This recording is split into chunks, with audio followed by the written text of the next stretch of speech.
Good evening, everyone, and welcome to another fabulous episode of Chapters Live. As always, I'm Caitlin from the Fletcher branch. As always, I have on my fabulous deerstalker hat.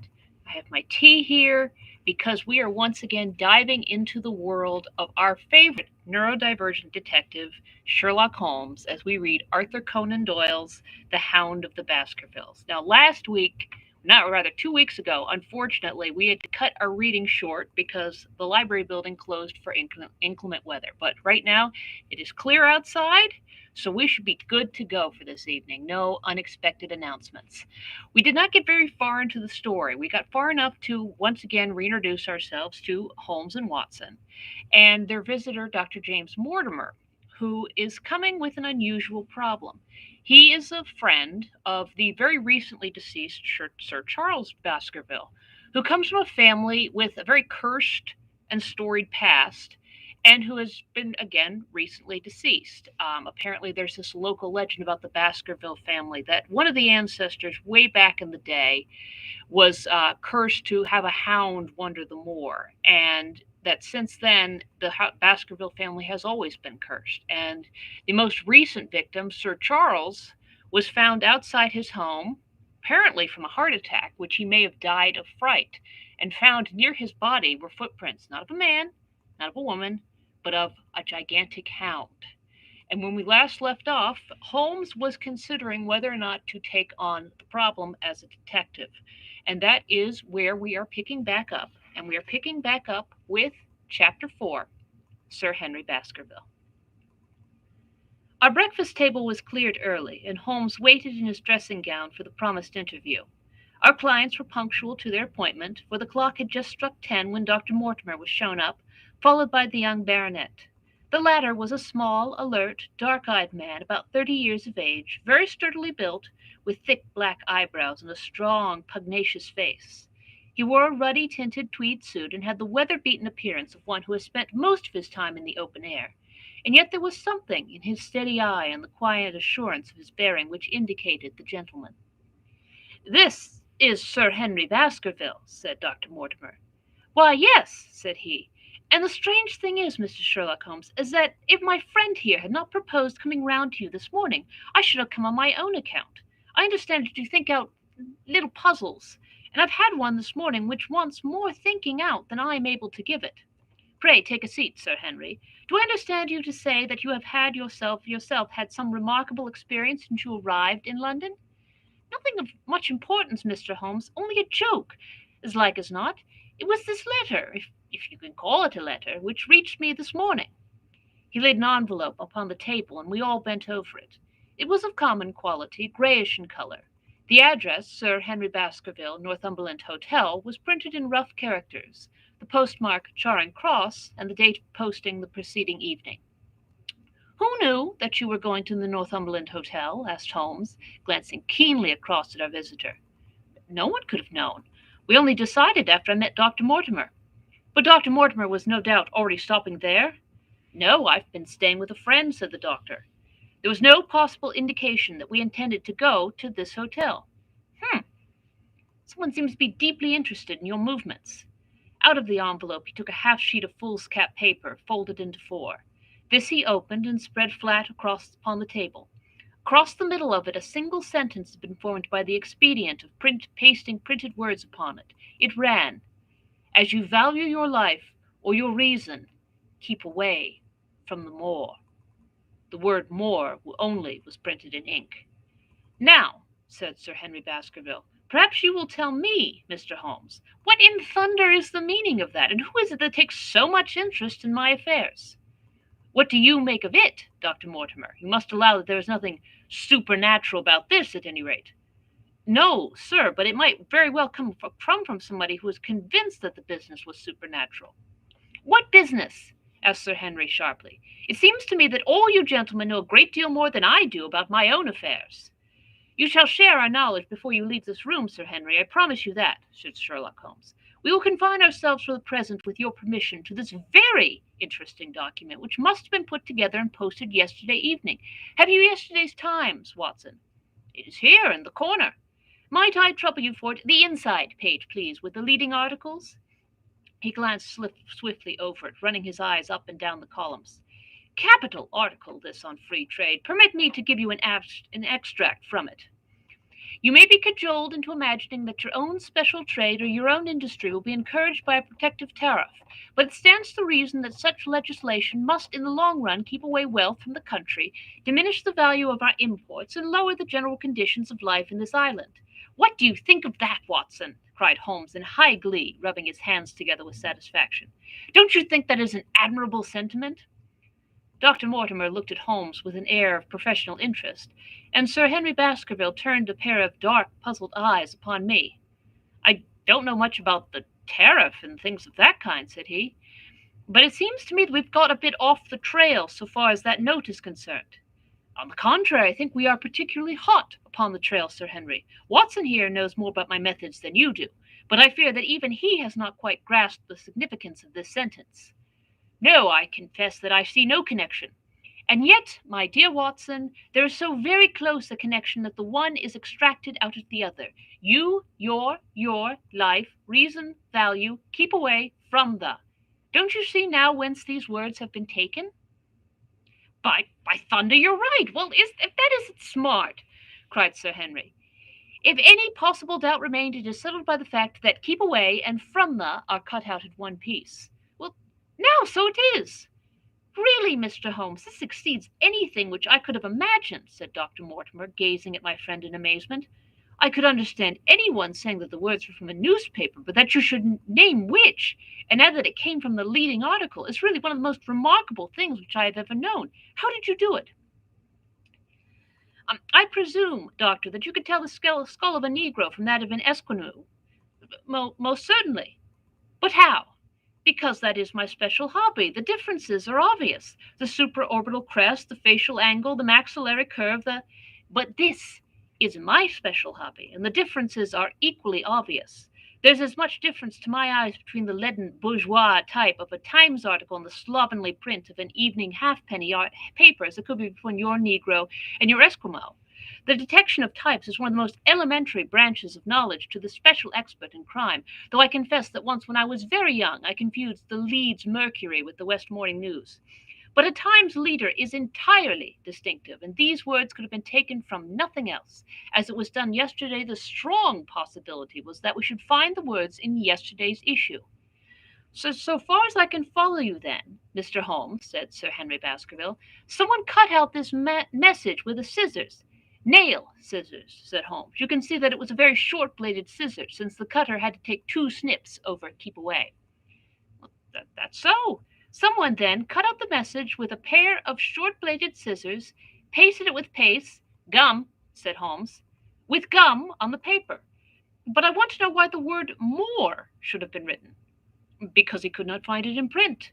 The other words were all simple and might be found in any issue, but more would be less common. Why, of course, that would explain it. Have you read anything else in this message, Mr. Holmes? There are 1 or 2 indications, and yet the utmost pains have been taken to remove all clues. The address, you observed, is printed in rough characters, but the Times is a paper which is seldom found in any hands but those of the highly educated. We may take it, therefore, that the letter was composed by an educated man who wished to pose as an uneducated one, and his effort to conceal his own writing suggests that that writing might be known, or come to be known, by you. Again, you will observe that the words are not gummed on in an accurate line, but that some are much higher than others. Life, for example, is quite out of its proper place. This may point to carelessness, or it may point to education and hurry upon the part of the cutter. On the whole, I incline to the latter view, since the matter was evidently important, and it is unlikely that the composer of such a letter would be careless. If he were in a hurry, it opens up the interesting question why he should be in a hurry, since any letter posted up to early morning would reach Sir Henry before he would leave his hotel. Did the composer fear an interruption? And from whom? We are coming now rather into the region of guesswork, said Dr. Mortimer. Say, rather, into the region where we balance probabilities and choose the most likely. It is the scientific use of the imagination, but we always have some material basis on which to start our speculation. Now, you would call it a guess, no doubt, but I am almost certain that this address has been written in a hotel. How in the world can you say that? If you examine it closely, you will see that both the pen and the ink have given the writer trouble. The pen has spluttered twice in a single word and has run dry 3 times in a short address, showing that there was very little ink in the bottle. Now, a private pen or ink bottle is seldom allowed to be in such a state, and the combination of the two must be quite rare. But you know the hotel ink and the hotel pen, where it is rare to get anything else. Yes, I have very little hesitation in saying that could we examine the wastepaper baskets of the hotel's round Charing Cross until we found the remains of the mutilated Times leader, we could lay our hands straight upon the person who sent this singular message. Hello! Hello, what's this? He was carefully examining the foolscap, upon which the words were pasted, holding it only an inch or two from his eyes.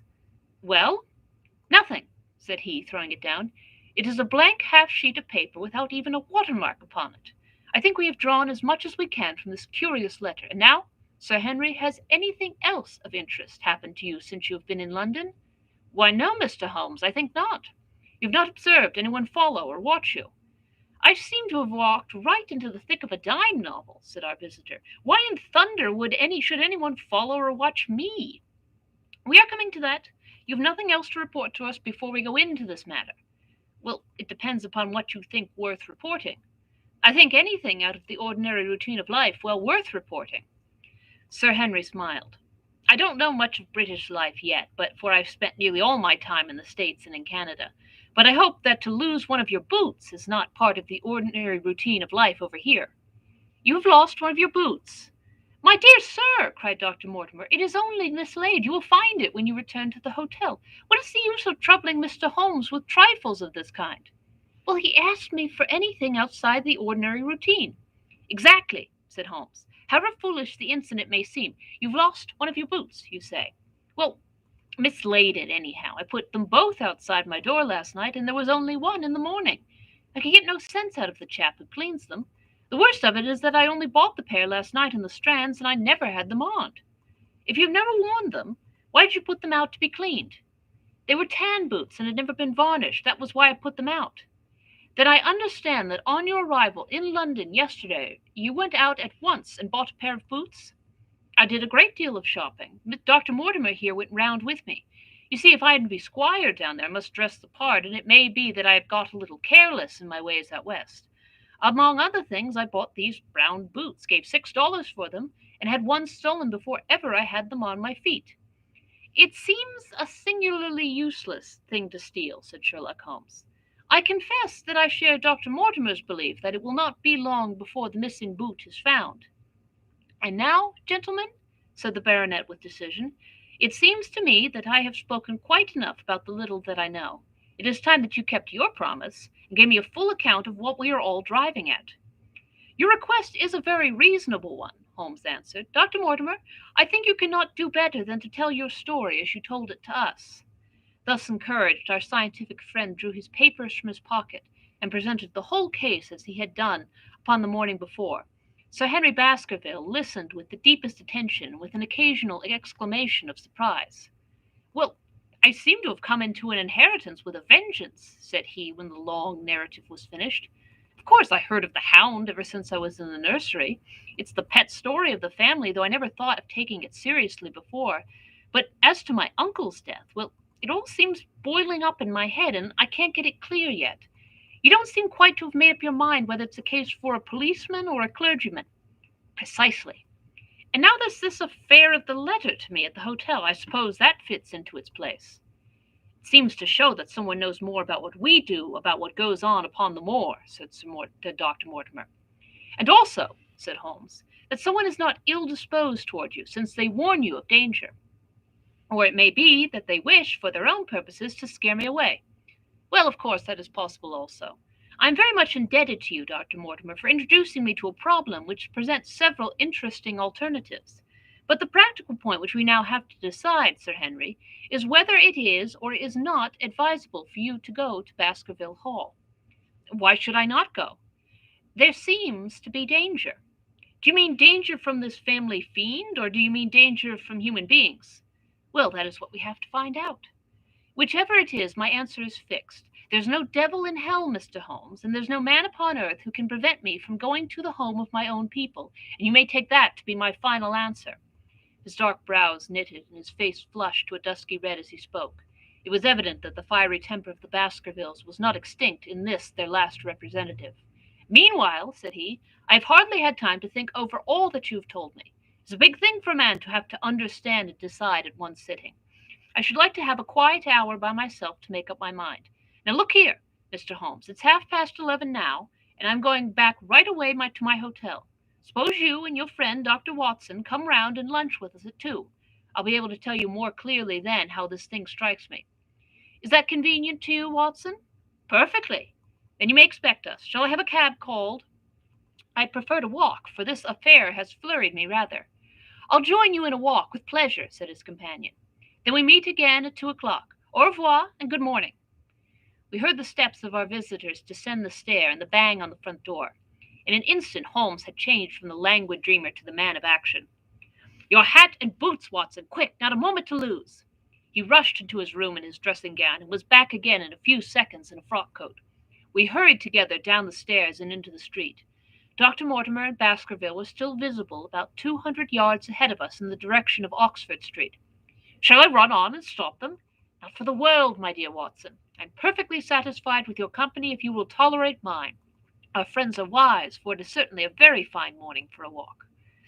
He quickened his pace until we had decreased the distance which divided us by about half. Then, still keeping 100 yards behind, we followed into Oxford Street and so down Regent Street. Once our friend stopped and stared into a shop window, upon which Holmes did the same. An instant afterward he gave a little cry of satisfaction, and, following the direction of his eager eyes, I saw that a hansom cab, with a man inside, which had halted on the other side of the street, was now proceeding slowly onward again. "There's a man, Watson. Come along. We'll have a good look at him if we can do no more." At that instant I was aware of a bushy black beard and a pair of piercing eyes turned upon us through the side window of the cab. Instantly the trap door at the top flew up, something was screamed to the driver, and the cab flew madly down Regent Street. Holmes looked eagerly round for another, but no empty one was in sight. Then he dashed in wild pursuit amid the stream of the traffic, but the start was too great, and already the cab was out of sight. "There now," said Holmes bitterly as he emerged panting and white with vexation from the tide of vehicles. "Was ever such bad luck, and bad management too? Watson, if you are an honest man, you will record this also and set it against my successes." "Who is the man?" "I have not an idea." "A spy?" "Well, it was evident from what we have heard that the Baskerville has been very closely shadowed by someone since he has been in town. How else could it be known so quickly that it was the Northumberland Hotel which he had chosen? If they had followed him the first day, I argued they would follow him also the second. You may have observed that I twice strolled over to the window while Dr. Mortimer was reading his legend." "Yes, I remember." "I was looking out for loiterers in the street, but I saw none. We are dealing with a clever man, Watson. This matter cuts very deep, and though I have not finally made up my mind whether it is a benevolent or a malevolent agency which is in touch with us, I am conscious always of power and design. When our friends left, I at once followed them in the hopes of marking down their invisible attendant. So wily was he that he had not trusted himself upon foot, but he had availed himself of a cab so that he could loiter behind or dash past them and so escape their notice. His method had the additional advantage that if they were to take a cab, he was all ready to follow them. It has, however, one obvious disadvantage. It puts him in the power of the cabman." "Exactly. What a pity we did not get the number. My dear Watson, clumsy as I have been, you surely do not seriously imagine that I neglected to get the number. Number 2704 is our man, but that is no use to us for the moment." "I fail to see how you could have done more." "On observing the cab, I should have instantly turned and walked in the other direction. I should then, at my leisure, have hired a second cab and followed the first at a respectable distance, or, better still, have driven to the Northumberland Hotel and waited there. When our unknown had followed Baskerville home, we should have had the opportunity of playing his own game upon himself, and seeing where he made for. As it is, by an indiscreet eagerness which was taken advantage of with extraordinary quickness and energy by our opponent, we have betrayed ourselves and lost our man." We had been sauntering slowly down Regent Street during this conversation, and Dr. Mortimer, with his companion, had long vanished in front of us. "There's no object in our following them," said Holmes. "The shadow has departed and will not return. We must see what further cards we have in our hands, and play them with decision. Could you swear to that man's face within the cab? I could swear only to the beard. So could I, from which I gather that in all probability it was a false one. A clever man upon so delicate an errand has no use for a beard save to conceal his features. Come in here, Watson. He turned into one of the district messenger offices, where he was warmly greeted by the manager. Ah, Wilson, I see you've not forgotten the little case in which I had the good fortune to help you. No, sir, indeed I have not. You saved my good name, and perhaps my life. My dear fellow, you exaggerate. I have some recollection, Wilson, that you had among your boys a lad named Cartwright, who showed some ability during the investigation. Yes, sir, he is still with us. Could you ring him up? Thank you, and I should be glad to have change for this £5 note. A lad of 14, with a bright, keen face, had obeyed the summons of the manager. He stood now gazing with great reverence at the famous detective. Let me have the hotel directory, said Holmes. Thank you. Now, Cartwright, there are the names of 23 hotels here, all in the immediate neighborhood of Charing Cross. Do you see? Yes, sir. You will visit each of these in turn. Yes, sir. You will begin in each case by giving the outside porter 1 shilling. Here are 23 shillings. Yes, sir. You will tell him that you want to see the waste paper of yesterday. You will say that an important telegram has miscarried and that you are looking for it. You understand? Yes, sir. But what you are really looking for is the center page of the Times with some holes cut in it with scissors. Here's a copy of the Times. It is this page. You could easily recognize it, could you not? Yes, sir. In each case, the outside porter will send for the hall porter, to whom also you will give 1 shilling. Here are 23 shillings. You will then learn in possibly 20 cases out of the 23 that the waste of the day before has been burnt or removed. In the 3 other cases, you will be shown a heap of paper, and you will look for this page of the Times among it. The odds are enormously against your finding it. There are 10 shillings over in case of emergencies. Let me have a report by wire at Baker Street before evening. And now, Watson, it only remains for us to find out by wire the identity of the cabman, number 2704, and then we will drop into one of the Bond Street picture galleries and fill in the time until we are due at the hotel. Chapter 5. 3 Broken Threads. Sherlock Holmes had, in a very remarkable degree, the power of detaching his mind at will. For 2 hours, the strange business in which we had been involved appeared to be forgotten, and he was entirely absorbed in the pictures of the modern Belgian masters. He would talk of nothing but art, of which he had the crudest ideas, from our leaving the gallery until we found ourselves at the Northumberland Hotel. Sir Henry Baskerville is upstairs expecting you, said the clerk. He asked me to show you up at once when you came. Have you any objection to my looking at your register? Said Holmes. Not in the least. The book showed that 2 names had been added after that of Baskerville. One was Theophilus Johnson and family of Newcastle, the other Mrs. Oldmore and maid of High Lodge, Alton. Surely that must be the same Johnson that I used to know, said Holmes to the porter. A lawyer, is he not, grey-headed and walks with a limp? No, sir, this is Mr. Johnson, the coal owner, a very active gentleman, not older than yourself. Surely you are mistaken about his trade. No, sir, he has used this hotel for many years, and he is very well known to us. Ah, it settles it. Mrs. Oldmore, too. I seem to remember the name. Excuse my curiosity, but often in calling upon one friend one finds another. She's an invalid lady, sir. Her husband was once mayor of Gloucester. She always comes to us when she is in town. Thank you. I'm afraid I cannot claim her acquaintance. We've established a most important fact by these questions, Watson, he continued in a low voice as we went upstairs together. We know now that the people who are so interested in our friend here have not settled down in his own hotel. That means that while they are, as we have seen, very anxious to watch him, they are equally anxious that he should not see them. Now, this is a most suggestive fact. What does it suggest? It suggests, hello, my dear fellow, what on earth is this matter? As we came round the top of the stairs, we had run up against Sir Henry Baskerville himself.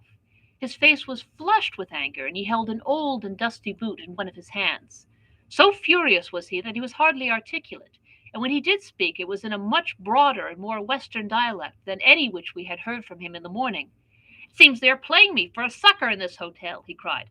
They'll find they've started in to monkey with the wrong man unless they are careful. By thunder, if that chap can't find my missing boot, there will be trouble. I can take a joke with the best, Mr. Holmes, but they've a bit over the mark this time. Still looking for your boot? Yes, sir, and mean to find it. But surely you said that it was a new brown boot. So it was, sir, and now it's an old black one. What? You don't mean to say? That's just what I do mean to say. I only had three pairs in the world: the new black, new brown, the old black, and the patent leathers, which I am wearing. Last night they took one of my brown ones, and today they have sneaked one of the black. Well, have you got it? Speak out, man, and don't stand staring. An agitated German waiter had appeared upon the scene. No, sir, I have made inquiry all over the hotel, but I can hear no word of it. Well, either that boot comes back before sundown, or I'll see the manager and tell him that I go straight out of this hotel. It will be found, sir. I promise you that if you have a little patience, it will be found. Mind it is, for it's the last thing of mine that I'll lose in this den of thieves. Well, Mr. Holmes, you'll excuse my troubling you about such a trifle. I think it's well worth troubling about. Why, you look very serious over it. How do you explain it? I don't attempt to explain it. It seems the very maddest, queerest thing that's ever happened to me. The queerest, perhaps, said Holmes thoughtfully. What do you make of it yourself?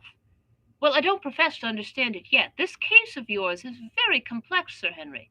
When taken in conjunction with your uncle's death, I am not sure that in all of the 500 cases of capital importance which I have handled, there is one which cuts so deep. But we hold several threads in our hands, and the odds are that one or other of them guides us to the truth. We may waste time in following the wrong one, but sooner or later we must come upon the right. We had a pleasant luncheon in which little was said of the business which had brought us together. It was in the private sitting room to which we afterwards repaired that Holmes asked Baskerville what were his intentions. To go to Baskerville Hall. And when? At the end of the week. On the whole, said Holmes, I think that your decision is a wise one. I've ample evidence that you are being dogged in London, and amid the millions of this great city it is difficult to discover who these people are or what their object can be. If their intentions are evil, they might do you a mischief, and we should be powerless to prevent it. You did not know, Dr. Mortimer, that you were followed this morning from my house. Dr. Mortimer started violently. Followed? By whom? That, unfortunately, is what I cannot tell you. Have you among your neighbors or acquaintances on Dartmoor any man with a black, full beard? No? Or, wait, let me see. Yes, why yes. Barrymore, Sir Charles's butler, is a man with a full black beard. Ah! Where's Barrymore? He's in charge of the hall. We had best ascertain if he is really there, or if by any possibility he might be in London. How can you do that? Give me a telegraph form. He is all ready for Sir Henry. That will do. Addressed to Mr. Barrymore, Baskerville Hall. What is the nearest telegraph office? Grimpen. Very good. We will send a second wire to the postmaster. Grimpen. Telegram to Mr. Barrymore to be delivered into his own hand. If absent, please return wire to Sir Henry Baskerville, Northumberland Hotel. That should let us know before evening whether Barrymore is at his post in Devonshire or not. That's so, said Baskerville. By the way, Dr. Mortimer, who is this Barrymore, anyhow? He is the son of the old caretaker, who is dead. They've looked after the hall for 4 generations now. So far as I know, he and his wife are as respectable a couple as any in the county. At the same time, said Baskerville, it's clear enough that so long as there are none of the family at the hall, these people have a mighty fine home and nothing to do. That is true. Did Barrymore profit at all by Sir Charles's will? Asked Holmes. He and his wife had £500 each. Ha! Did they know they would receive this? Yes, Sir Charles was very fond of talking about the provisions of his will. That is very interesting. I hope, said Dr. Mortimer, that you do not look with suspicious eyes upon everybody who received a legacy from Sir Charles, for I also had £1,000 left to me. Indeed, and anyone else. There were many insignificant sums to individuals and a large number of public charities. The residue all went to Sir Henry. And how much was the residue? £740,000. Holmes raised his eyebrows in surprise. I had no idea that so gigantic a sum was involved. Sir Charles had the reputation of being rich, but we did not know how very rich he was until we came to examine his securities. The total value of the estate was close on to £1 million. Dear me, it is a stake for which a man might well play a desperate game. And one more. questions Dr. Mortimer. "Supposing that anything happened to our young friend here, you will forgive the unpleasant hypothesis, who would inherit the estate? Since Roger Baskerville, Sir Charles's younger brother, died unmarried, the estate would descend to the Desmonds, who are distant cousins. James Desmond is an elderly clergyman in Westmoreland." "Thank you. These details are all of great interest. Have you met Mr. James Desmond?" "Yes, he once came down to visit Sir Charles. He is a man of venerable appearance and of saintly life. I remember that he refused to accept any settlement from Sir Charles, though he pressed it upon him. And this man of simple tastes would be the heir to Sir Charles's thousands. He would be the heir to the estate because that is entailed. He would also be the heir to the money unless it were willed otherwise, by the present owner, who can, of course, do what he likes with it. And have you made your will, Sir Henry?" "No, Mr. Holmes, I have not. I've had no time, for it was only yesterday that I learned how matters stood. But in any case, I feel that the money should go with the title and estate. That was my poor uncle's idea. How is the owner going to restore the glories of the Baskervilles if he has not money enough to keep up the property? House, land, and dollars must go together." "Quite so. Well, Sir Henry, I am of one mind with you as to the advisability of your going down to Devonshire without delay. There's only one provision which I must make. You certainly must not go alone. Dr. Mortimer returns with me. But Dr. Mortimer has his practice to attend to, and his house is miles away from yours. With all the good will in the world, he may be unable to help you. No, Sir Henry, you must take with you someone, a trusty man, who will always be by your side." "Is it possible that you could come yourself, Mr. Holmes?" "If matters came to a crisis, I should endeavor to be present in person. But you can understand that, with my extensive consulting practice and with the constant appeals which reach me from many quarters, it is impossible for me to be absent from London for an indefinite time. At the present instant, one of the most revered names in England is being besmirched by a blackmailer, and only I can stop a disastrous scandal. You must see how impossible it is for me to go to Dartmoor." "Whom would you recommend, then?" Holmes laid his hand upon my arm. "If my friend would undertake it, there is no man who is better worth having at your side than you are in a tight place. No one can say so more confidently than I." The proposition took me completely by surprise, but before I had time to answer, Baskerville seized me by the hand and wrung it heartily. "Well, now that is real kind of you, Dr. Watson," said he. "You see how it is with me, and you know just as much about the matter as I do. If you will come down to Baskerville Hall and see me through, I will never forget it." The promise of adventure had always a fascination for me, and I was complimented by the words of Holmes and by the eagerness with which the baronet hailed me as a companion. "I will come with pleasure," said I. "I do not know how I could employ my time better." "And you will report very carefully to me," said Holmes. "When a crisis comes, as it will do, I will direct how you shall act. I suppose that by Saturday all might be ready." "Would that suit Dr. Watson?" "Perfectly. Then on Saturday, unless you hear to the contrary, we shall meet at the 10:30 train from Paddington." We had risen to depart when Baskerville gave a cry of triumph, and diving into one of the corners of the room, he drew a brown boot from under a cabinet. "My missing boot!" he cried. "May all our difficulties vanish as easily," said Sherlock Holmes. "But it is a very singular thing," Dr. Mortimer remarked. "I searched this room carefully before lunch." "And so did I," said Baskerville, "every inch of it. There was certainly no boot in it then. In that case, the waiter must have placed it there while we were lunching." The German was sent for, but professed to know nothing of the matter, nor could any inquiry clear it up. Another item had been added to that constant and apparently purposeless series of small mysteries which had succeeded each other so rapidly. Setting aside the whole grim story of Sir Charles's death, we had a line of inexplicable incidents all within the limits of 2 days, which included the receipt of the printed letter, the black-bearded spy in the hansom, the loss of the new brown boot, the loss of the old black boot, and now the return of the new brown boot. Holmes sat in silence in the cab as we drove back to Baker Street, and I knew from his drawn brows and keen face that his mind, like my own, was busy in endeavoring to frame some scheme into which all these strange and apparently disconnected episodes could be fitted. All afternoon and late into the evening he sat, lost in tobacco and thought. Just before dinner, 2 telegrams were handed in. The first ran, "Have just heard that Barrymore is at the Hall." Baskerville.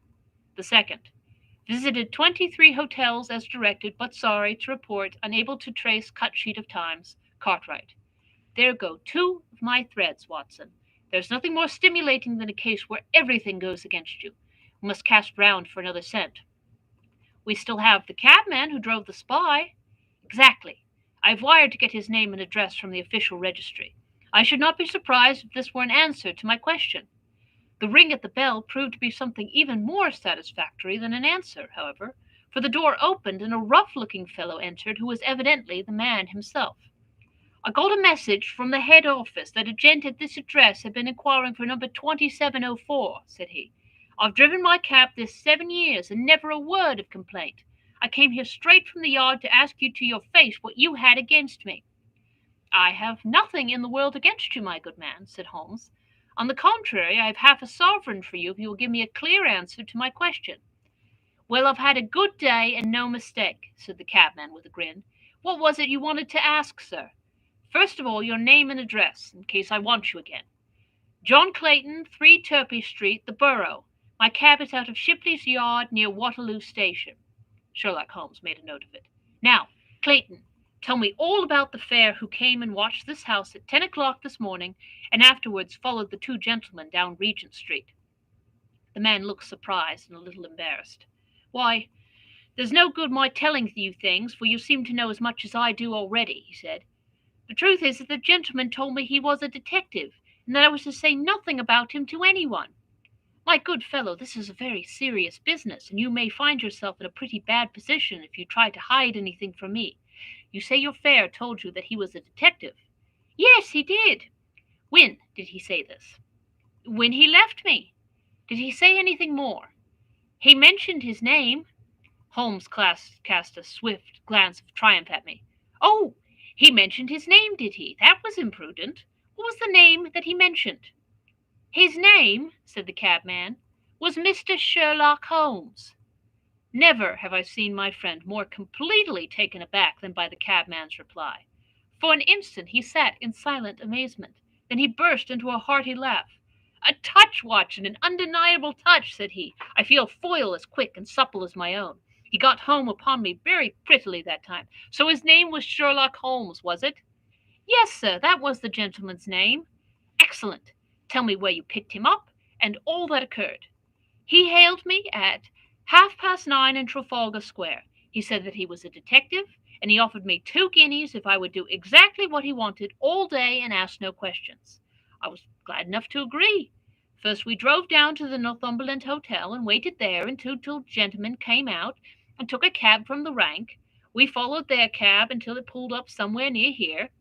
This very door, said Holmes. Well, I couldn't be sure of that, but I dare say my fare knew all about it. We pulled up halfway down the street and waited an hour and a half. Then the 2 gentlemen passed us walking, and we followed down Baker Street and along.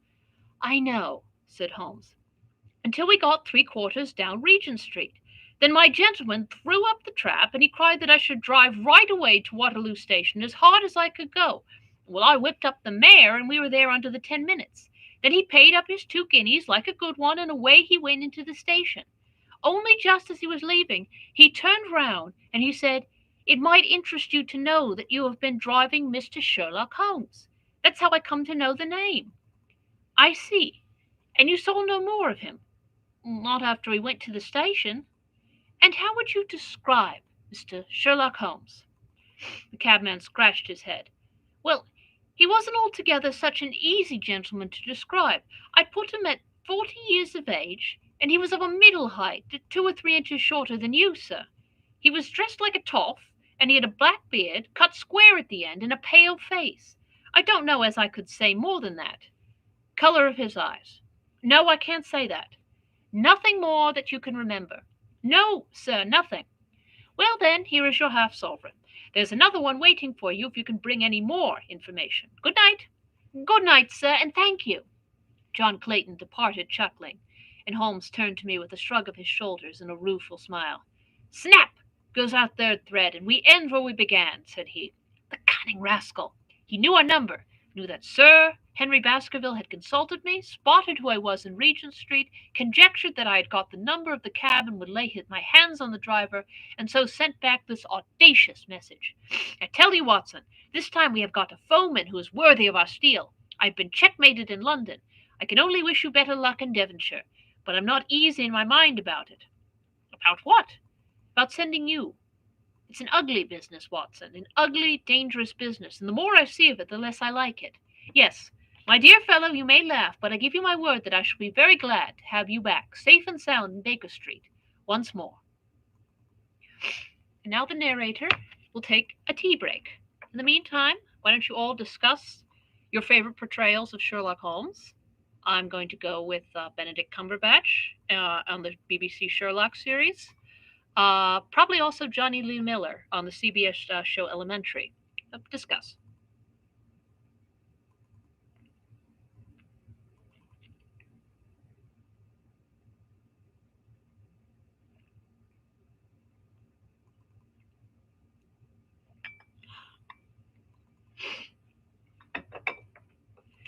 Being thus fortified with tea, we continue on our storytelling journey with Chapter 6, Baskerville Hall. Sir Henry Baskerville and Dr. Mortimer were ready upon the appointed day, and we started as arranged for Devonshire. Mr. Sherlock Holmes drove with me to the station, and gave me his last parting injunctions and advice. "I will not bias your mind by suggesting theories or suspicions, Watson," said he. "I wish you simply to report facts in the fullest possible manner to me, and you could leave me to do the theorizing." "What sort of facts?" I asked. "Anything which may seem to have a bearing, however indirect, upon the case, and especially the relations between young Baskerville and his neighbors, or any fresh particulars concerning the death of Sir Charles. I have made some inquiries myself in the last few days, but the results have, I fear, been negative. One thing only appears to be certain, and that is Mr. James Desmond, who is the next heir, is an elderly gentleman of a very amiable disposition, so that this persecution does not arise from him. I really think that we may eliminate him entirely from our calculations. There remain the people who will actually surround Sir Henry Baskerville upon the moor. Would it not be well, in the first place, to get rid of this Barrymore couple?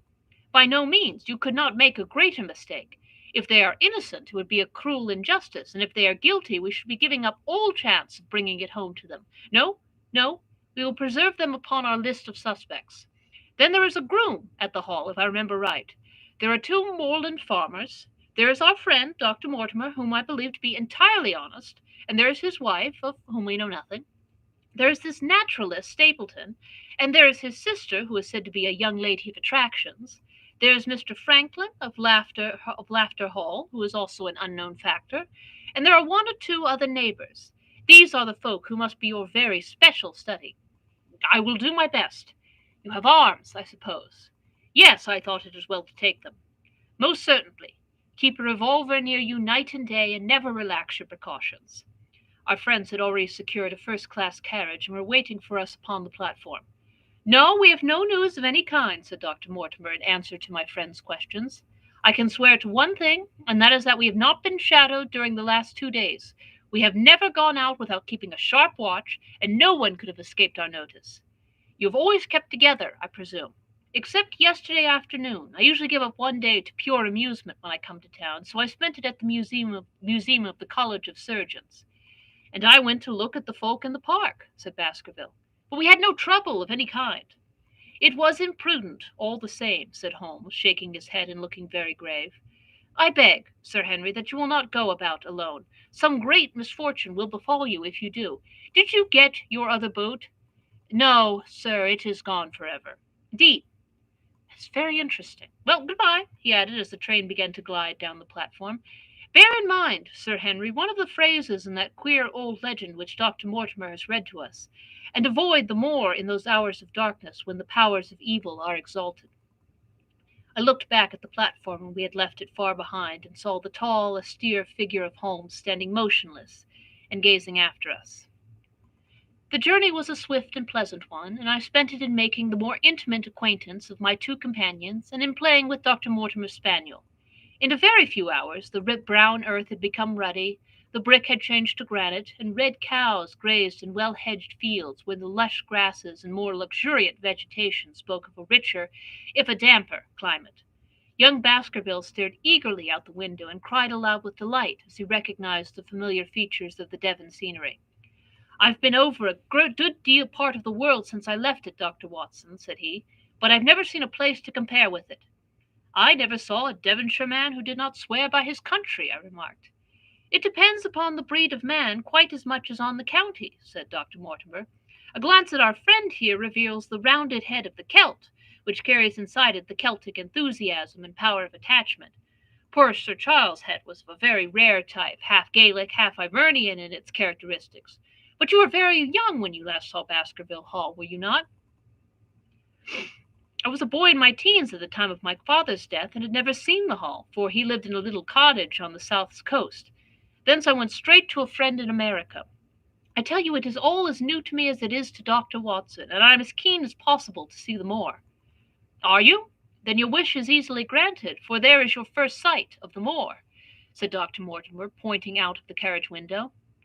Over the green squares of the fields and the low curve of a wood there rose in the distance a grey, melancholy hill, with a strange jagged summit, dim and vague in the distance, like some fantastic landscape in a dream.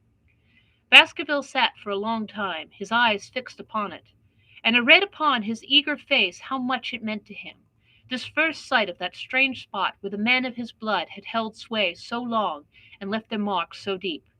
There he sat, with his tweed suit and his American accent, in the corner of a prosaic railway carriage, and yet as I looked at his dark and expressive face I felt more than ever how true a descendant he was of that long line of high-blooded, fiery, and masterful men. There were pride, valor, and strength in his thick brows, his sensitive nostrils, and his large hazel eyes. If on that forbidding moor a difficult and dangerous quest should lie before us, this was at least a comrade for whom one might venture to take a risk, with the certainty that he would bravely share it. The train pulled up at a small wayside station, and we all descended. Outside, beyond the low white fence, a wagonette with a pair of cobs was waiting. Our coming was evidently a great event, for station master and porters clustered round us to carry out our luggage. It was a simple, sweet, country spot, but I was surprised to observe that by the gate there stood two soldierly men in dark uniforms, who leaned upon their short rifles and glanced keenly at us as we passed. The coachman, a hard-faced, gnarled little fellow, saluted Sir Henry Baskerville, and in a few minutes we were flying swiftly down the broad white road. Rolling pasture lands curved upward on either side of us, and old gabled houses peeped out from amid the thick green foliage. But behind the peaceful and sunlit countryside there rose ever, dark against the evening sky, the long, gloomy curve of the moor, broken by the jagged and sinister hills. The wagonette swung round into a side road, and we curved upward through deep lanes worn by centuries of wheels, high banks on either side, heavy with dripping moss and fleshy hart's-tongue ferns. Bronzing bracken and mottled bramble gleamed in the light of the sinking sun. Still steadily rising, we passed over a narrow granite bridge and skirted a noisy stream which gushed swiftly down, foaming and roaring amid the gray boulders. Both road and stream wound up through a valley dense with scrub oak and fir. At every turn Baskerville gave an exclamation of delight, looking eagerly about him and asking countless questions. To his eyes all seemed beautiful, but to me a tinge of melancholy lay upon the countryside, which bore so clearly the mark of the waning year. Yellow leaves carpeted the lanes and fluttered down upon us as we passed. The rattle of our wheels died away as we drove through drifts of rotting vegetation, sad gifts, as it seemed to me, for nature to throw before the carriage of the returning heir of the Baskervilles. "Hallo!" cried Dr. Mortimer. "What is this?" A steep curve of heath-clad land, an outlying spur of the moor, lay in front of us. On the summit, hard and clear like an equestrian statue upon its pedestal, was a mounted soldier, dark and stern, his rifle poised ready over his forearm. He was watching the road along which we traveled. "What is this, Perkins?" asked Dr. Mortimer. Our driver half turned in his seat. "There's a convict escaped from Princetown, sir. He's been out 3 days now, and the warders watch every road and every station, but they've had no sight of him yet. The farmers about here don't like it, sir, and that's a fact." Well, I understand they get £5 if they give information. Yes, sir, but the chance of £5 is but a poor thing compared to the chance of having your throat cut. You see, it isn't like any ordinary convict. This is a man who would stick at nothing. Who is he, then? It is Selden, the Notting Hill murderer. I remember the case well, for it was one in which Holmes had taken an interest on account of the peculiar ferocity of the crime and the wanton brutality which had marked all of the actions of the assassin. The commutation of his death sentence had been due to some doubts as to his complete sanity, so atrocious was his conduct. Our wagonette had topped a rise, and in front of us rose the huge expanse of the moor, mottled with gnarled and craggy cairns and tors. A cold wind swept down from it and set us shivering. Somewhere there, on that desolate plain, was lurking this fiendish man, hiding in a burrow like a wild beast, his heart full of malignancy against the whole race which had cast him out. It needed but this to complete the grim suggestiveness of the barren waste, the chilling wind and the darkling sky. Even Baskerville fell silent and pulled his overcoat more closely around him. We had left the fertile country behind and beneath us. We looked back on it now, the slanting rays of a low sun turning the streams to threads of gold, and glowing on the red earth new turned by the plough and the broad tangle of the woodlands. The road in front of us grew bleaker and wilder over huge russet and olive slopes, sprinkled with giant boulders. Now and then we passed a moorland cottage, walled and roofed with stone, with no creeper to break its harsh outline. Suddenly we looked down into a cup-like depression, patched with stunted oaks and firs which had been twisted and bent by the fury of years of storm. Two high, narrow towers rose over the trees. The driver pointed with his whip. "Baskerville Hall," said he. Its master had risen and was staring with flushed cheeks and shining eyes. A few minutes later we had reached the lodge gates, a maze of fantastic tracery and wrought iron, with weather-bitten pillars on either side, blotched with lichens, and surmounted by the boars' heads of the Baskervilles. The lodge was a ruin of black granite and bared ribs of rafters, but facing it was a new building, half constructed, the first fruit of Sir Charles's South African gold. Through the gateway we passed into the avenue, where the wheels were again hushed amid the leaves, and the old trees shot their branches in a sombre tunnel over our heads. Baskerville shuddered as he looked up the long, dark drive to where the house glimmered like a ghost at the further end. "Was it here?" he asked in a low voice. No, the yew alley is on the other side." The young heir glanced round with a gloomy face. "It's no wonder my uncle felt as if trouble were coming on him at such a place as this," said he. "It's enough to scare any man. I have a row of electric lamps up here inside of 6 months. You won't know it again with 1,000 candle-power Swan and Edison right here in front of the hall door." The avenue opened into a broad expanse of turf, and the house lay before us. In the fading light I could see that the center was a heavy block of building from which a porch projected. The whole front was draped in ivy, with a patch clipped bare here and there where a window or a coat of arms broke through the dark veil. From this central block rose the twin towers, ancient, crenellated, and pierced with many loopholes. To right and left of the turrets were more modern wings of black granite.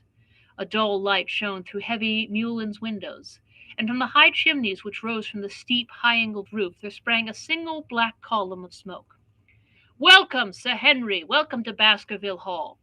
A tall man had stepped from the shadow of the porch to open the door of the wagonette. The figure of a woman was silhouetted against the yellow light of the hall. She came out and helped the man to hand down our bags. "You don't mind my driving straight home, Sir Henry?" said Dr. Mortimer. "My wife is expecting me." "Surely you will stay and have some dinner." "No, I must go. I shall probably find some work awaiting me. I would stay to show you over the house, but Barrymore will be a better guide than I. Goodbye, and never hesitate night or day to send for me if I can be of service." The wheels died away down the drive while Sir Henry and I turned into the hall, and the door clanged heavily behind us. It was a fine apartment in which we found ourselves, large, lofty, and heavily raftered with huge bulks of age-blackened oak. In the great old-fashioned fireplace behind the high iron dogs, a log fire crackled and snapped.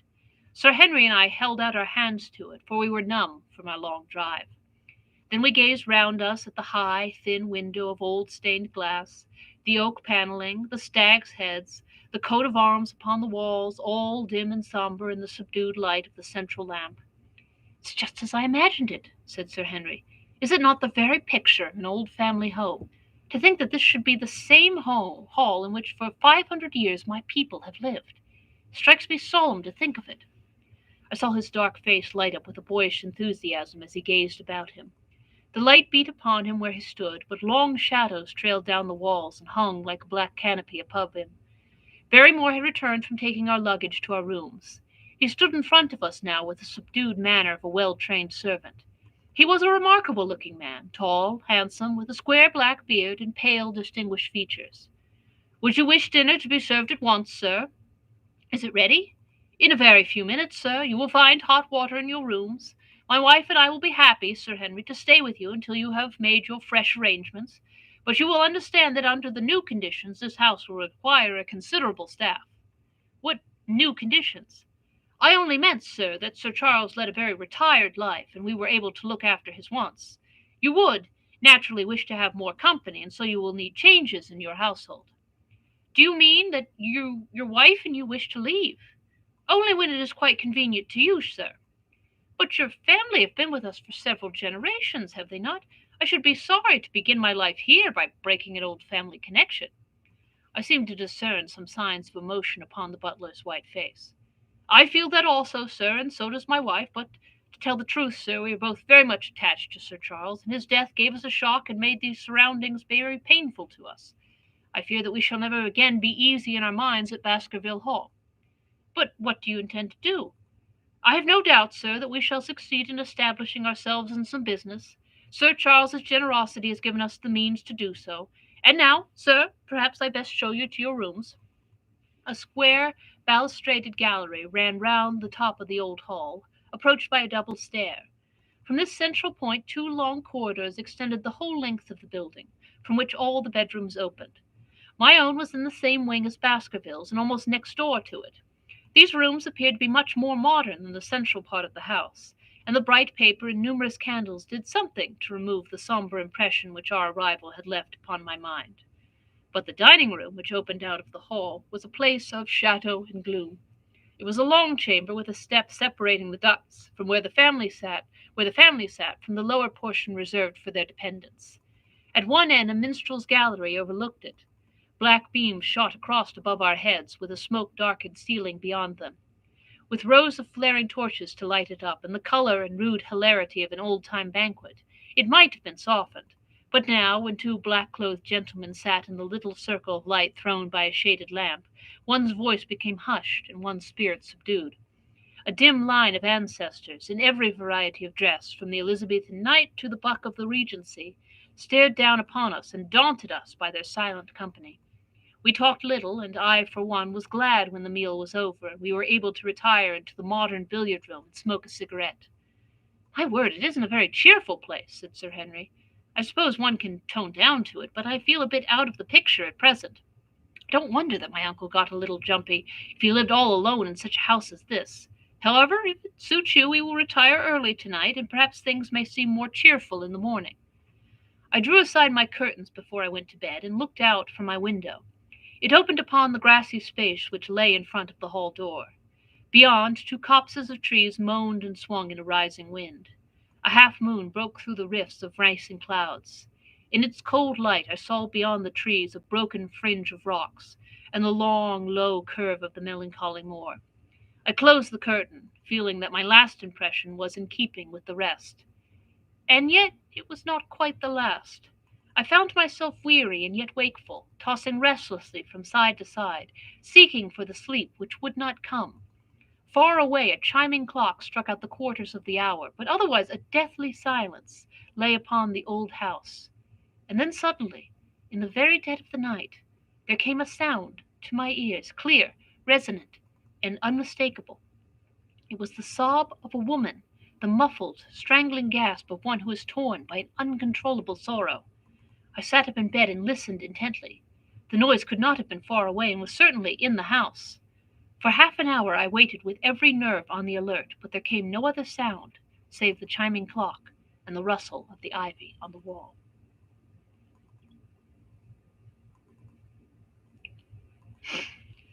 Chapter 7.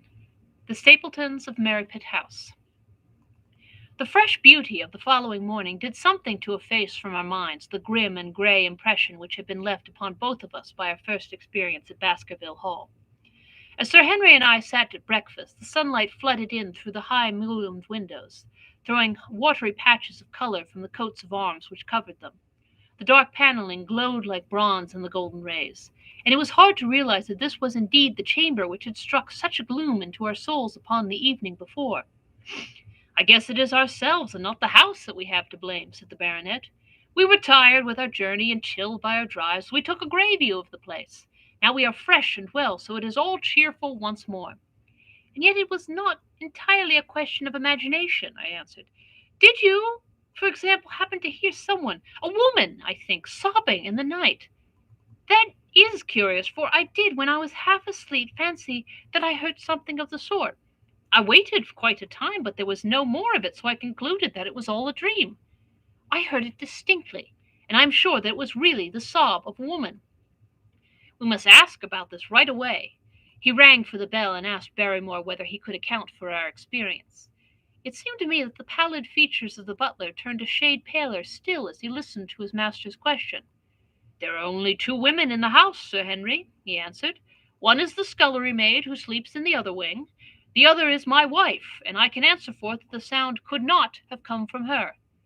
And yet he lied as he said it, for it chanced that after breakfast I met Mrs. Barrymore in the long corridor with the sun full upon her face. She was a large, impassive, heavy-featured woman with a stern, set expression of mouth, but her telltale eyes were red and glanced at me from beneath swollen lids. It was she, then, who wept in the night, and if she did, her husband must know it. Yet he had taken the obvious risk of discovery in declaring that it was not so. Why had he done this? And why did she weep so bitterly? Already round this pale-faced, handsome, black-bearded man there was gathering an atmosphere of mystery and of gloom.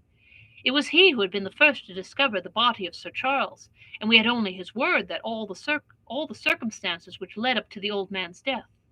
Was it possible that it was Barrymore, after all, whom we had seen in the cab in Regent Street? The beard might well have been the same. The cabman had described a somewhat shorter man, but such an impression might easily have been erroneous. How could I settle the point forever? Obviously, the first thing to do was to see the Grimpen postmaster and find whether the test telegram had really been placed in Barrymore's own hands. Be the answer what it might, I should at least have something to report to Sherlock Holmes. Sir Henry had numerous papers to examine after breakfast, so that the time was propitious for my excursion. It was a pleasant walk of 4 miles along the edge of the moor, leading me at last to a small grey hamlet, in which two larger buildings, which proved to be the inn and the house of Dr. Mortimer, stood high above the rest. The postmaster, who was also the village grocer, had a clear recollection of the telegram. "Certainly, sir," said he. "I had the telegram delivered to Mr. Barrymore exactly as directed."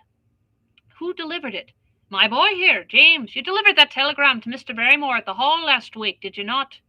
"Yes, father, I delivered it." "Into his own hands?" I asked. "Well, he was up in the loft at the time, so I could not put it into his own hands, but I gave it into Mrs. Barrymore's hands, and she promised to deliver him at once." Did you see Mr. Barrymore?" "No, sir, I tell you, he was in the loft." "If you didn't see him, how do you know he was in the loft?" "Well, surely his own wife ought to know where he is," said the postmaster, testily. "Didn't he get the telegram? If there is any mistake, it is for Mr. Barrymore himself to complain." It seemed hopeless to pursue the inquiry any further, but it was clear that in spite of Holmes's ruse, we had no proof that Barrymore had not been in London all the time. Suppose that it were so. Suppose that the same man had been the last who had seen Sir Charles alive, and the first to dog the new errand he returned to England. What then? Was he the agent of others, or had he some sinister design of his own? What interest could he have in persecuting the Baskerville family? I thought of the strange warning clipped out of the leading article of the Times. Was that his work, or was it possibly the doing of someone who was bent upon counteracting his schemes?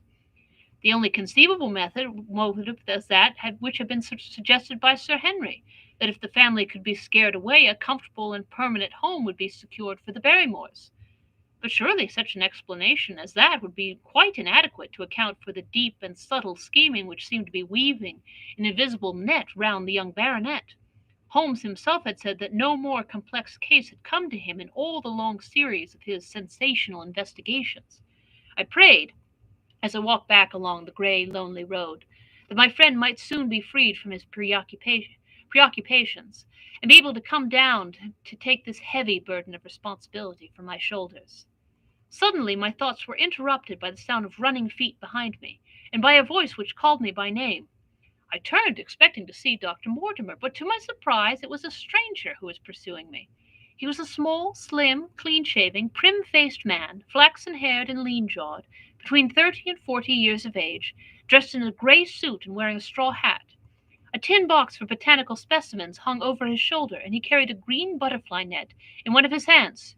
"You will, I am sure, excuse my presumption, Dr. Watson," said he as he came panting up to where I stood. "Here on the moor we are homely folk, and do not wait for formal introductions. You may have heard my name from a mutual friend, Mortimer. I am Stapleton, of Merripit House." "Your net and box would have told me as much," said I, for I knew that Mr. Stapleton was a naturalist. "But how did you know me?" "I have been calling on Mortimer, and he pointed you out to me from the window of his surgery as you passed. As our road lay the same way, I thought that I would overtake you and introduce myself. I trust that Sir Henry is none the worse for his journey?" "He is very well, thank you. We were all rather afraid that after the sad death of Sir Charles, the new baronet might refuse to live here. It is asking much of a wealthy man to come down and bury himself in a place of this kind, but I need not tell you that it means a very great deal to the countryside. Sir Henry has, I suppose, no superstitious fears in the matters?" "I do not think that it is likely. Of course you know the legend of the fiend dog which haunts the family?" "I have heard it." "It is extraordinary how credulous the peasants are about here. Any number of them are ready to swear that they have seen such a creature upon the moor." He spoke with a smile, but I seemed to read in his eyes that he took the matter more seriously.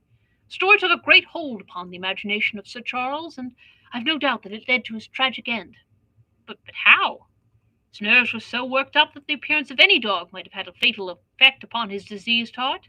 I fancy that he really did see something of the kind upon that last night in the yew alley. Feared that some disaster might occur, for I was very fond of the old man, and knew his heart was weak." "How did you know that?" "My friend Mortimer told me." "You think, then, that some dog pursued Sir Charles, and he died of fright in consequence?" "Have you any better explanation?" "I have not come to any conclusion." "Has Mr. Sherlock Holmes?" The words took away my breath for an instant, but a glance at the placid face and steadfast eyes of my companion showed that no surprise was intended. "It is useless for us to pretend that we do not know you, Dr. Watson," said he. "The records of your detective have reached us here, and you could not celebrate him without being known yourself. When Mortimer told me your name, he could not deny your identity. If you are here, then it follows that Mr. Sherlock Holmes is interesting himself in the matter, and I am naturally curious as to know what view he may take." "I am afraid I cannot answer that question." "I ask if he is going to honor us with a visit himself?" "He cannot leave town at present. He has other cases which engage his attention." "What a pity! You might throw some light on that which is so dark to us.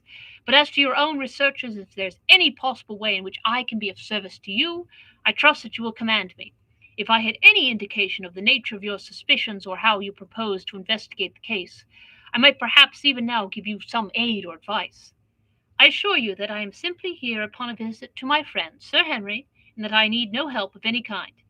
"Excellent," said Stapleton. "You are perfectly right to be wary and discreet. I am justly reproved for what I feel was an unjustifiable intrusion, and I promise you that I will not mention the matter again." We had come to a point where a narrow grassy path struck off from the road and wound away across the moor. A steep, boulder-sprinkled hill lay upon the right, which had in bygone days been cut into a granite quarry. The face which was turned toward us formed a dark cliff, with ferns and brambles growing in its niches. From over a distant rise there floated a grey plume of smoke. "A moderate walk along this moor path brings us to Merripit House," said he. "Perhaps you will spare an hour that I may have the pleasure of introducing you to my sister." My first thought was that I should be by Sir Henry's side, but then I remembered the pile of papers and bills with which his study table was littered. It was certain that I could not help with those, and Holmes had expressly said that I should study the neighbours upon the moor. I accepted Stapleton's invitation, and we turned together down the path. "It's a wonderful place, the moor," said he, looking round over the undulating downs, long green rollers, with crests of jagged granite foaming up into fantastic surges. "You never tire of the moor. You cannot think the wonderful secrets which it contains. It is so vast, so barren, and so mysterious." You know it well, then. I've only been here 2 years. The residents would call me a newcomer. Came shortly after Sir Charles settled, but my taste led me to explore every part of the country round, and I should think that there are few men who know it better than I do. Is it hard to know? Very hard. You see, for example, this great plain to the north here with the queer hills breaking out of it. Do you observe anything remarkable about that? It would be a rare place for a gallop. You would naturally think so, and the thought has cost several of their lives before now. You notice those bright green spots scattered thickly over it. Yes, they seem more fertile than the rest. Stapleton laughed. That is the great Grimpen Mire, said he. A false step yonder means death to man or beast. Only yesterday I saw one of the moor ponies wander into it. He never came out. I saw his head for quite a long time craning out of the bog hole, but it sucked him down at last. Even in dry seasons it is a danger to cross it, but after these autumn rains it is an awful place. Yet I can find my way to the very heart of it and return alive. By George, there is another of those miserable ponies. Something brown was rolling and tossing among the green sedges. Then a long, agonized, writhing neck shot upward, and a dreadful cry echoed over the moor. It turned me cold with horror, but my companion's nerves seemed to beat stronger than mine. It's gone, said he. The mire has got him. 2 in 2 days, and many more, perhaps, for they get in the way of going there in the dry weather, and never know the difference until the mire has them in its clutches. It's a bad place, the great Grimpen Mire. And you say you can penetrate it? Yes, there are 1 or 2 paths which a very active man can take. I have found them out. But why should you wish to go into so horrible a place? Well, you see the hills beyond. They are really islands cut off on all sides by the impassable mire, which has crawled round them in the course of the years.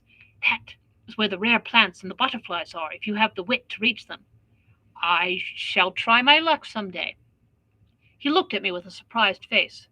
For God's sake, put such an idea out of your mind, said he. Your blood would be upon my head. I assure you that there would not be the least chance of your coming back alive. It is only by remembering certain complex landmarks that I am able to do it.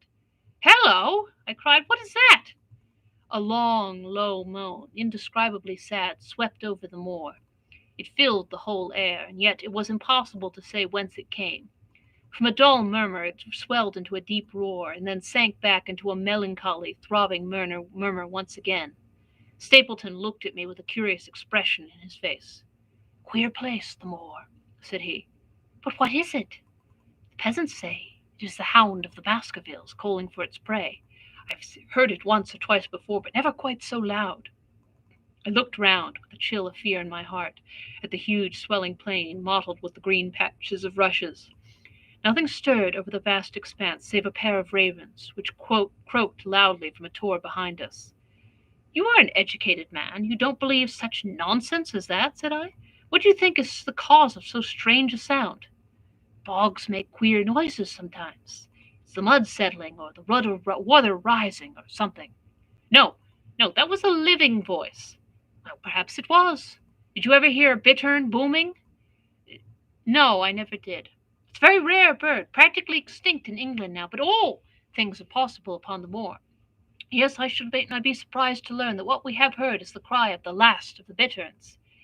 It's the weirdest, strangest thing that ever I heard in my life. Yes, it's rather an uncanny place altogether. Look at the hillside. Yonder, what do you make of those? The whole steep slope was covered with grey circular rings of stone, a score of them at least.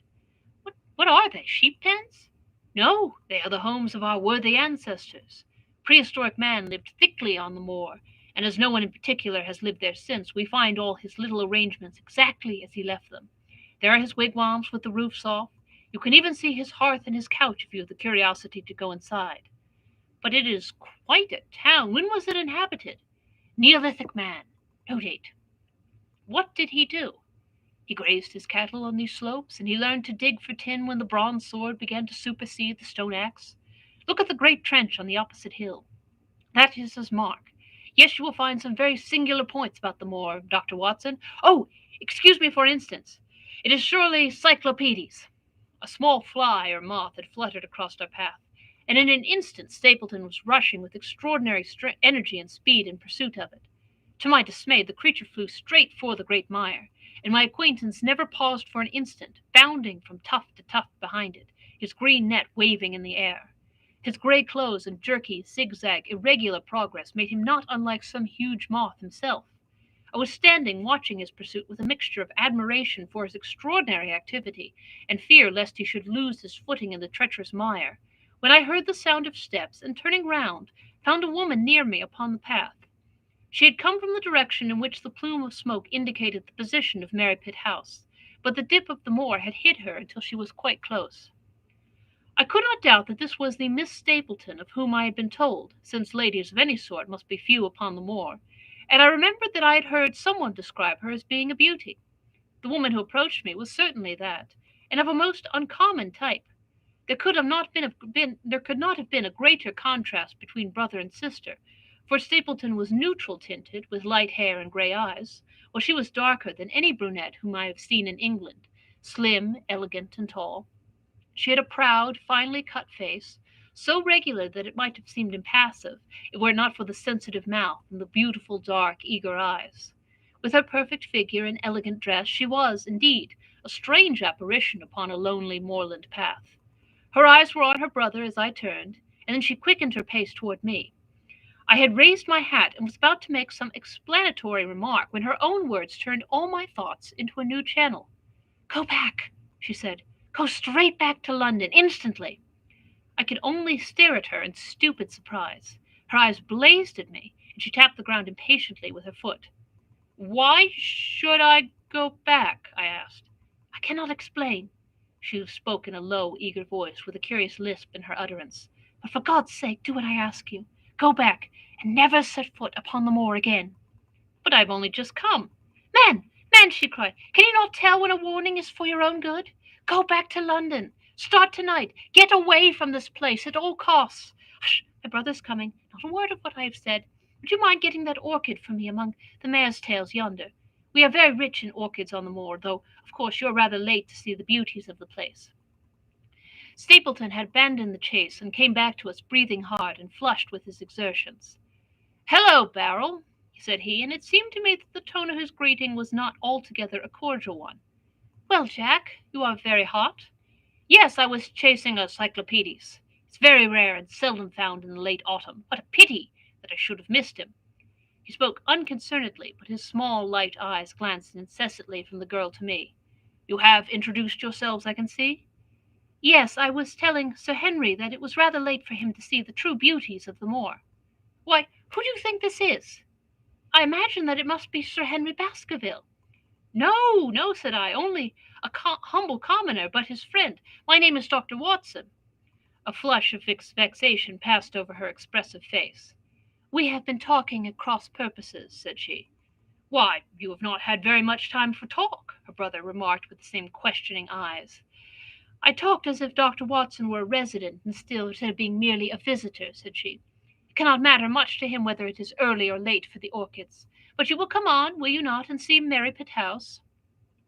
A short walk brought us to it, a bleak moorland house, once the farm of some grazier in the old prosperous days, but now put into repair and turned into a modern dwelling. An orchard surrounded it, but the trees, as is usual upon the moor, were stunted and nipped, and the effect of the whole place was mean and melancholy. We were admitted by a strange, wizened, rusty-coated old manservant, who seemed in keeping with the house. Inside, however, there were large rooms furnished with an elegance in which I seemed to recognize the taste of the lady. As I looked from their windows at the indeterminable, granite-flecked moor rolling unbroken to the furthest horizon, I could not help but marvel at what could have brought this highly educated man and this beautiful woman to live in such a place. "Queer spot to choose, isn't it?" "Yes," said he, as if in answer to my thought. "And yet we managed to make ourselves fairly happy, do we not, Beryl?" "Quite happy," said she, but there was no ring of conviction in her words. "I had a school," said Stapleton. "It was in the North Country. The work to a man of my temperament was mechanical and uninteresting, but the privilege of living with youth, of helping to mould those young minds, and of impressing them with one's own characters and the ideals was very dear to me. However, the fates were against us. A serious epidemic broke out in the school, and 3 of the boys died. Never recovered from the blow, and much of my capital was irretrievably swallowed up. Yet, if it were not for the loss of the charming companionship of the boys, I could rejoice over my own misfortune, for, with my strong taste for botany and zoology, I find an unlimited field of work here. My sister is as devoted to nature as I am. All this, Dr. Watson, has been brought upon your head by your expression as you surveyed the moor out of our window. It certainly did cross my mind that it might be a little dull, less for you, perhaps, than for your sister. No, no, I am never dull, said she quickly. We have books, we have our studies, and we have interesting neighbors. Dr. Mortimer is a most learned man in his own line. Poor Sir Charles was a most admirable companion. We knew him well and miss him more than I can tell. Do you think that I should intrude if I were to call this afternoon and make the acquaintance of Sir Henry? I'm sure that he would be delighted. Then perhaps you would mention that I propose to do so. We may, in our humble way, do something to make things more easy for him until he becomes accustomed to his new surroundings. Will you come upstairs, Dr. Watson, and inspect my collection of Lepidopterata? I think it is the most complete set in the southwest of England. By the time you have looked through them, lunch will be almost ready. But I was eager to get back to my charge. The melancholy of the moor, the death of the unfortunate pony, the weird sound which had been associated with the grim legend of the Baskervilles, all these things tinged my thoughts with sadness. Then on the top of these more or less vague impressions there had come the definite and distinct warning of Miss Stapleton, delivered with such intense earnestness that I could not doubt that some grave and deep reason lay behind it. I resisted all pressure to stay for lunch, and I set off at once upon my return journey, taking the grass-grown path by which we had come. It seems, however, that there must have been some short-cut for those who knew it, for before I had reached the road I was astounded to see Miss Stapleton sitting upon a rock by the side of the track. Her face was beautifully flushed with her exertions. She held her hand by her side. I have run all the way in order to cut you off, Dr. Watson, said she. I have not even time to put on my hat. I must not stop, or my brother may miss me. I wanted to say to you how sorry I am about the stupid mistake I made in thinking that you were Sir Henry. Please, forget the words I said, which have no application whatever to you. But I can't forget them, Miss Stapleton, said I. I am Sir Henry's friend, and his welfare is a very close concern of mine. Tell me why it was that you were so eager that Sir Henry should return to London. A woman's whim, Dr. Watson. When you know me better, you will understand that I cannot always give reasons for what I say or do. No, no, I remember the thrill in your voice. I remember the look in your eyes. Please, please be frank with me, Miss Stapleton, for ever since I have been here, I've been conscious of shadows all round me. Life has become like that great Grimpen mire, with little green patches everywhere into which one may sink, and no guide to point the track. Tell me then what it was that you meant, and I will promise to convey your warning to Sir Henry. An expression of irresolution passed for an instant over her face, but her eyes had hardened again when she answered me. You make too much of it, Dr. Watson, said she. My brother and I were very much shocked by the death of Sir Charles. We knew him very intimately, for his favourite walk was over the moor to our house. He was deeply impressed with the curse which hung over the family, and when this tragedy came, I naturally felt that there must be some grounds for the fears which he had expressed. I was distressed, therefore, when another member of the family came down to live here, and I felt that he should be warned of the danger which he will run. That was all which I intended to convey. But what is the danger? You know the story of the Hound. I do not believe in such nonsense. But I do. If you have any influence with Sir Henry, take him away from a place which has always been fatal to his family. The world is wide. Why should he wish to live at the place of danger? Because it is the place of danger. That is Sir Henry's nature. I fear that unless you can give me some more definite information than this, it would be impossible to get him to move. I cannot say anything definite, for I do not know anything definite. I would ask you one more question, Miss Stapleton. If you meant no more than this when you first spoke to me, why should you not wish your brother to overhear what you said? There is nothing to which he or anyone else could object. My brother is very anxious to have the Hall inhabited, for he thinks it is for the good of the poor folk upon the moor. He would be very angry if he knew that I have said anything which might induce Sir Henry to go away. But I have done my duty now, and I will say no more. I must go back, or he will miss me and suspect that I have seen you. Goodbye." She turned, and had disappeared in a few minutes among the scattered boulders, while I, with my soul full of vague fears, pursued my way to Baskerville Hall. And that is where I shall leave you for this evening, with our first look at the area of Devonshire and the area and the mysteries surrounding Baskerville Hall. I hope that you are enjoying the story. Our next meeting will be in 2 weeks. It will be in February. It will be Thursday, February 3rd at 7 p.m. here on YouTube as always, so be sure to tune in. Until then, keep reading your books, keep drinking your tea. I will finish my tea presently. Keep wearing your fabulous deerstalker hats. Keep thinking of your favorite incarnations of Sherlock Holmes in stage or screen. And I will see you in 2 weeks' time on Thursday, February the 3rd at 7 p.m. right here on YouTube. Have a good evening.